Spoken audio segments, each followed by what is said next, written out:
In 1 year, South Bend will have a fully operational casino and tribal village, but there are still questions about what this will look like and what it means for you. Suzanne, there's of course a lot of people curious about this project. Right, Rick. The Pokagon Band of Potawatomi Indians already operate 3 casinos in Michigan: Hartford, New Buffalo, and Dowagiac.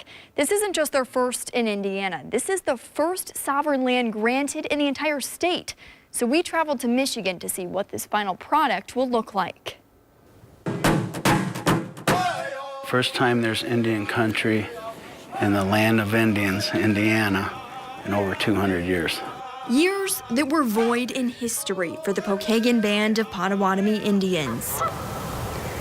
If a river could tell a story, for 200 years their history was washed away.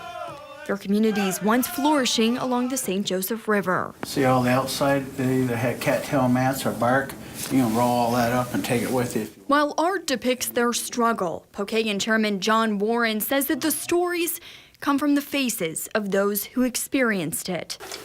In a way, Indiana is home because I lived there for so many years. Terry Barber is living through a new chapter of Pokagon history. She found her new home on the Dowagiac Reservation, but for 40-something years, her Pokagon heritage was a mystery. I actually lived in Elkhart for most of my life.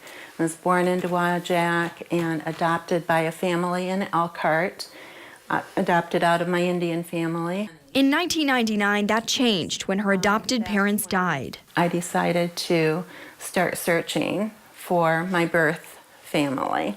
She found them and discovered she was one of 13 in her Pokagon family. It put a lot of the pieces to the puzzle together, answered a lot of questions for me, things that I had been curious about and wondered about. She's now partially retired, but is considering a move to the South Bend property.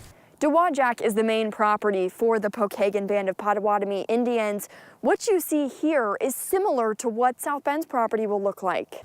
The homes, like Terry's, will mirror ones going up in South Bend. They're starting with 6, but could build up to 44. There will be a community center for Pokagon citizens.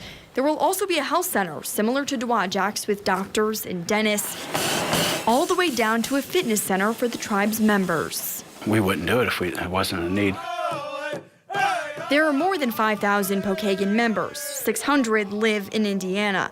Chairman John Warren said they didn't pick the South Bend location by accident. Each area has a certain individual characteristic to it, but as a whole, I think we all have the same goal in mind.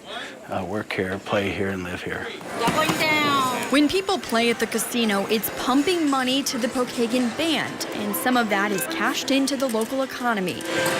Before the South Bend land was taken into federal trust, these plots generated at least $25,000 in property tax revenue. But the other 3 Pokagon casinos in Michigan cashed in an average of $1.9 million to their local communities in 2015. The city of South Bend could see a similar amount. Beginning in 2019, the city will receive 2% of profits and about $5 million to local organizations. We think that the local communities deserve to enhance their communities and also offset any costs or any losses of taxes that they would incur. The South Bend property is a start to fill a void for Pokagon citizens like Terry, who want to unite their heritage with a feeling of familiarity. In a way, I consider Indiana home, and to me, in a sense, it would be going back home. The land where you'll see the village and casino is federal trust land. That basically means our rules and laws no longer apply. It's their land, their police force, and their court system. We dig into what you should know before going on that property tonight at 11.